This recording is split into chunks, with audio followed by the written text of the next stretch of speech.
Hello everyone and welcome to my channel. My name is Kitetsu and this video is all about the Skaven. Oh yes, the Skaven have returned, arriving to the mortal realms in Age of Sigmar. And this time, their horned rat has ascended to be amongst the Chaos Gods. This, to be honest, is easily one of the most ambitious videos I have made yet. And to be honest, I'm pretty new to Skaven, so a huge amount of research has had to go into making this video, so I do apologise for the fact it's kind of taken longer to be released than I planned. I've actually had to re-record this a second time because I kind of missed some stuff out that I really wanted in here. But before we go on, I just wanted to say a huge thank you to you guys. You know, the support I've received over the last few days has been absolutely mind-blowing. You know, as of this video going up, I am now well and truly over 100 subs, and you know, I've only got this far because of you guys and girls. You are amazing people. I want to keep making these videos for you, and to celebrate my 100 subs, I'm going to arrange a special giveaway competition to celebrate. And I'm thinking maybe some open war cards, or maybe a copy of the General's Handbook to 2017, as I guess you could call it. But anyway, without much further ado, let's look at the Skaven. So there's far too much content to cover about the Skaven in a single video here. So to be honest, what I'm going to look at specifically in this video is the points changes that have come to Skaven as of the General's Handbook 2017. I'm also going to kind of look at my current thoughts on their Battleline and ally options, as to be honest, this is a little bit of a concern of mine with Skaven at the moment. And towards the end of the video, I'll look at my 1000 points Pestilence list that I've made. So I'll give you my first thoughts on how that list is looking, and you know, I'll touch on tactics a tiny bit here and there, and you know, it's going to be an exciting video. But for the most part, tactics I'll probably keep in a separate video, because you know, that's a whole different ball game, and more it's the changes for the General's Handbook that I want to focus on now. But first of all, we need to mention this new ally system, because basically it's going to be essential to kind of fielding Skaven the way that you will almost certainly want to be using them if you're anything like me. But you know, as we shall see, even with the improvements that have been made to Skaven this time around, they're not without their faults. So kind of let's keep going and just dive straight into some of these differences. First of all, I guess before we do dive straight in, a bit of an anticlimax there, we do need to consider the fact that Skaven are broken down into clans. Okay, so most of you will probably know this, but if you are new to Skaven, this is a bit of a useful kind of a recap or overview on what the Skaven are like. Each clan is essentially completely separate from one another, so they're kind of like separate armies altogether. We've got Clan Pestilence, we've got Skye, we've got Verminus, Mulder and Eshin. And there is also an extra one called Mars Clan, but it's not currently an actual army as such. It's kind of like more of a collection of heroes. So while the clans are all distinct and exciting, it also kind of simultaneously brings about their frustration to use and field and create lists for. So my kind of personal gripe is I want to have an army where I can field every Skaven unit that I want together, kind of in match play. And while I can do this, I cannot do it in the way that I want. And you know, the way that I can do it, it has its drawbacks. And you know, there's only really two options right now to mix these clans together. The first is this brand new thing to the General's Handbook 2017, and that is to take another clan as an ally, which is cool. Like, I'm so glad they've put that in, and it goes a long way towards fixing the issues with Skaven, but it's not quite enough, as we shall see. It's good, but it could be better. The second option is actually to have a Chaos Allegiance army, and For me, as someone who prefers Vanguard armies, unfortunately that means I can only take 200 points as allies. And that really limits me. But for the rest of you, like if you're more into like the 2000 point scene, the battle hosts, your options open up considerably with the 400 points of allies becoming available to you. You know, you can take Hell Pit Abominations, you can have your Storm Fiends, and you are still going to have ally points to spare. So it's cool, but for Vanguard people, a little bit disappointing, because with 200 points, it's probably only going to get you like a unit at best, and it's going to lock out the more exciting ones. You know, goodbye Storm Fiends, goodbye Hell Pit Abominations. Even though some of these units that are really cool are actually a hell of a lot cheaper, it's still kind of not quite as open as you'd want it to be for you. So, quick note about ally options. All clans can take other clans as allies, basically. Pestilence have got this awesome bonus of being able to take Nurgle Demons, but for some reason not Nurgle Rotbringers, and if you've been following the Realmgate Wars, that doesn't really make sense, because they definitely ally themselves up with Nurgle Rotbringers, so come on Games Workshop, sort this out. Master Clan, they don't actually have allies listed on their list, but they can be taken as allies by other clans, so you know, we'll get onto them a little bit more in a minute. But okay, Pestilence. Currently my favourite clan, for reasons that will be made apparent. Now, Pestilence are the clan that revolves around disease. You have plague priests brewing horrible concoctions that threaten to wipe out hordes of men and other creatures, really. Even their own kind actually fall ill to the lethal effects of their own plagues. So, in the lore, they're really cool. I love them. They've got some great themes running through their models, and let's have a little look at their models quickly. So, we have got 4 leader options to choose from. The first is the Vermin Lord Corruptor, which is a firm favourite of mine. Secondly, we've got 2 slightly different variations of the Plague Priest, which is, again, cool. Subtle differences, but nevertheless, they're still quite distinct from one another. And lastly, we've got the Plague Furnace, which also is a behemoth option, as you might expect, looking at the size of the damn thing.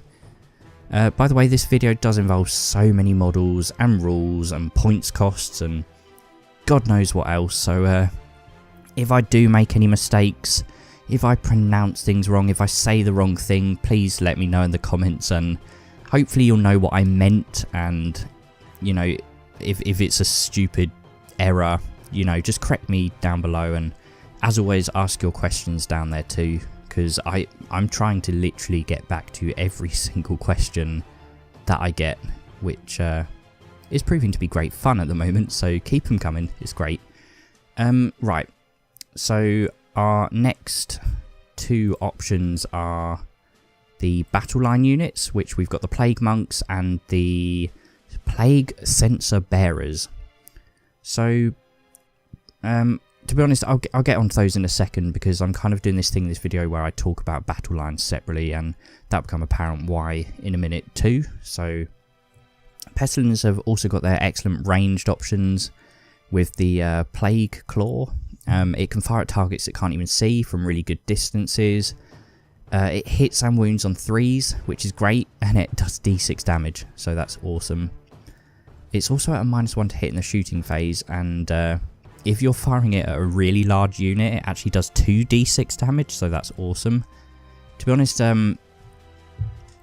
this is like one of those units that makes me like really pleased with Pestilence as an army, because I love ranged units, and you know, I don't want an army that's full of ranged units, but I do like my ranged units, and this is kind of one of those units that makes up for picking Pestilence over Skyer, because otherwise Skyer have literally got all of the other great ranged options.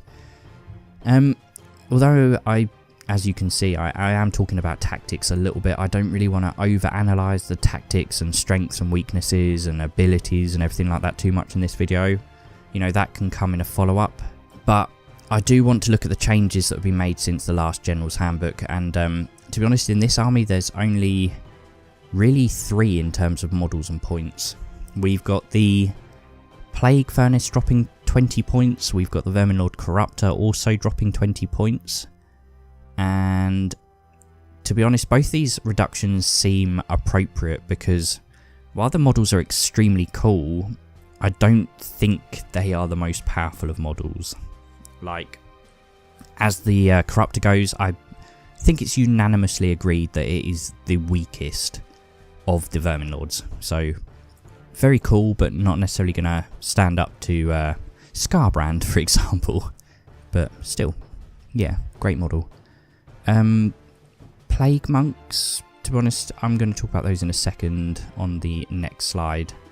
So, basically for each clan, I'm kind of always going to look at their respective battle line options, because it's kind of important to consider, you know, what our options are really in terms of forming our overall opinions, I guess, of Skaven as a whole. Because, to be honest, how do I put this? The battle line options for Skaven are woefully limited, and yeah, I think it's really necessary to have slides like these ones for each of the different clans, so you can start to build the picture I have in my head of what the limitations we currently have are. But basically, everything in Skaven is a battle line if unit. So basically, mixing the different clans suddenly becomes really difficult unless you want to take endless swarms of clan rats. But focusing back on like the Pestilence for a second, we've got Plague Monks over here, which are pretty much exactly the same as before, but we do now get a massive regiment discount, which, as you can see here, we've got units of 40 models costing a discounted 240 points, which is excellent. Plague Monks are actually my favourite battle line unit for Pestilence, but as I said, you do need the Pestilence allegiance for them to be battle line. They do have some really quirky options, which I'm a huge fan of. Like, for example, I think if they take the, is it called the Icon of Plague or something like that? The blood of these things is so diseased that if you kill one of them, like if an enemy kills one of your Plague Monks, you can actually kill them, like, in return. So that's really awesome. But, you know, there's a whole host of different things these guys can do, and I'm not really going to get into too much of that now. Same goes for this Censer Bearers in terms of battle line, these guys on the right here. The unit sizes and points costs are shown below each picture, but what I'm actually most pleased about is that Plague Monks can still be taken in minimum unit sizes of 10, you know, at a cost of, what is it, 70 points per 10 monks, and I'm so glad they kept their minimum at 10, unlike the clan rats, because basically it just gives us more building options for our lists. So I'm not going to go into the allegiance abilities much, but you know, now that the General's Handbook has come out, they've added such awesome abilities to Pestilence. Like, it's brilliant. I'm so glad they've done this, and you know, I'm waiting for the day that they've got these for every single unique faction, every clan, every army in AOS needs this royal treatment, basically. But what you get is increased bravery benefits as part of their built-in abilities, and you know, that's obviously a huge plus for Skaven because they're kind of a horde army and their bravery isn't good, which a bad battle shock phase is gonna wipe you out. So everything like this is brilliant. They also have this thing where they can like manifest great plagues, and you got all these great effects like enemy heroes attacking their own units, adding one to prayer rolls, which basically the kind of spells that the plague monks, or no, plague priests, sorry, the plague priests do. And you can also have like a suffer d6 mortal wounds on a unit, which can then spread to other units if you wipe them out. Do you want to say so much? And again, it really does need its own video, so you know, we'll gloss over that for now and move on to Skye. So basically these guys are the experimenters, they're the engineers, and they are the best ranged option that Skaven and, to be honest, arguably the whole of Chaos have. So these guys are awesome and I absolutely love them. They have Warplock Jezzails, I hope I'm saying that right, but they can like snipe models from across the board. They have a variety of weapon teams, including the deadly Warpfire teams. They've got great artillery, you know, they can potentially put out massive damage outputs. And they've also got these kind of bizarre contraptions like Doom Wheels, which is basically like a hamster wheel that just charges around the battlefield, running people over and just leaving trails of death and destruction in their wake. So pretty cool. And another good thing about Skaven is a lot of these models are very well priced. Over here in the UK at least, you can pick up, you know, these Doom Wheels for really cheap, and some of the smaller kind of blister packs, if they're still blister packs, they're more expensive. The weapons teams are more expensive, but you know, Doom Wheels are a nice surprise. And I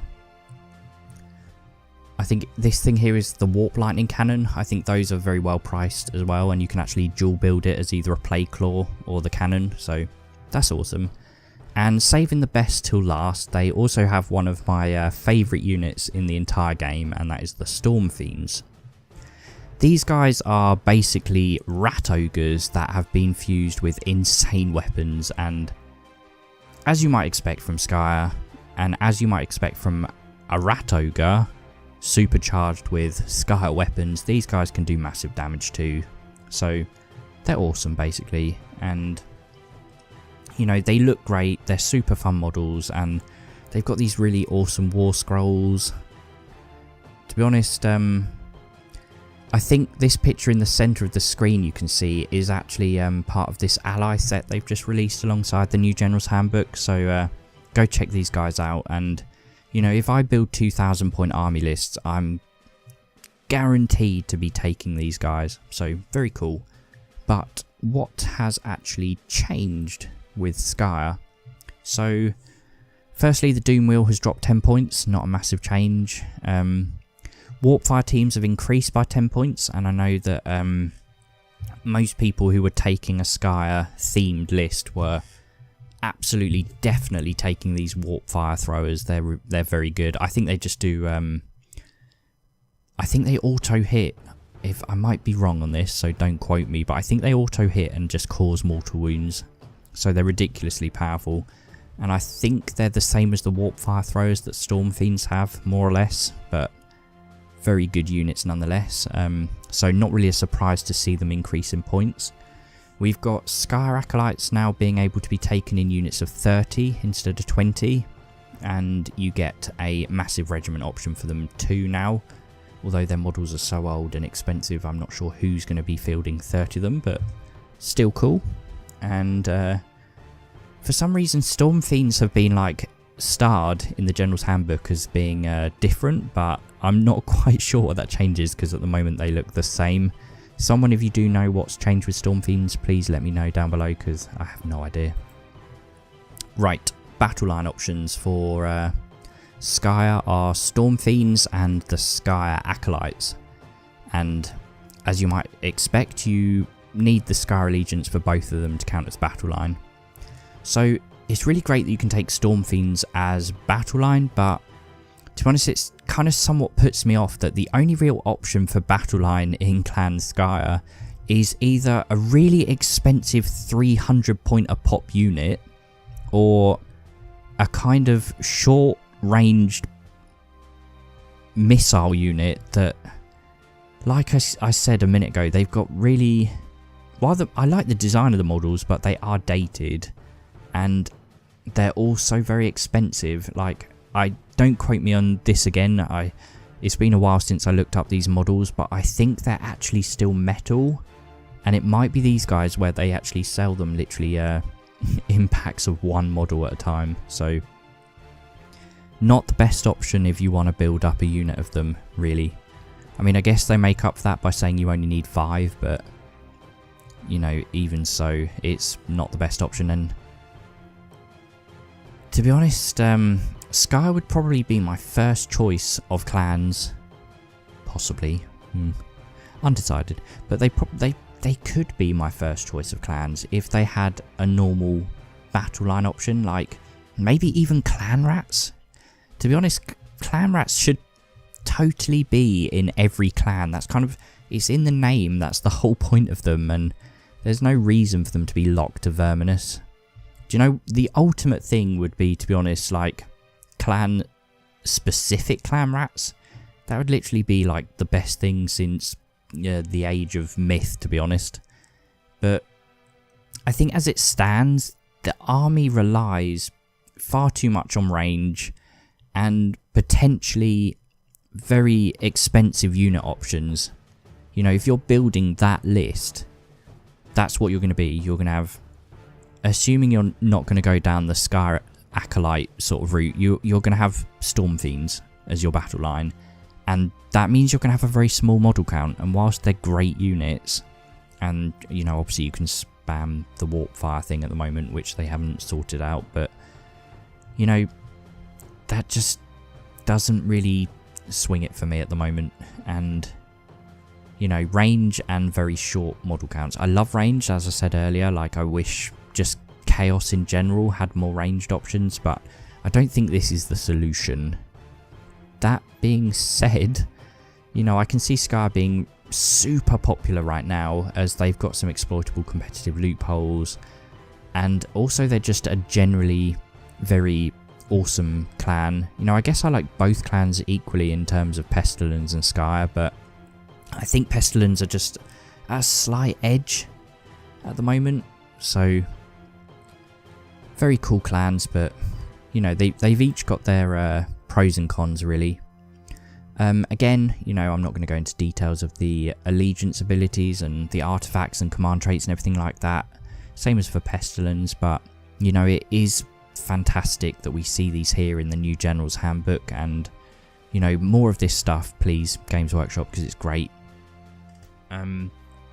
But again, you see the same increased bravery benefits, but their kind of unique thing now is these warpstone sparks, which is kind of like a generated pool of dice, and you can do various re-rolls, which is obviously ridiculously good, but it comes with a very big cost, and that is that once you've used the ability, you roll a dice, and if you get a 1, you take d6 mortal wounds.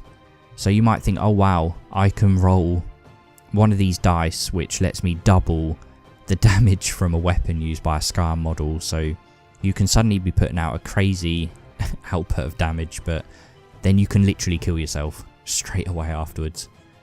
So I guess the odds are in your favour using it, but personally I kind of prefer the Pestilence abilities with these massive plagues affecting the field, but I think it just comes down to preference really. Like, I can see some people finding these warpstone sparks hilarious, and I can see people loving it.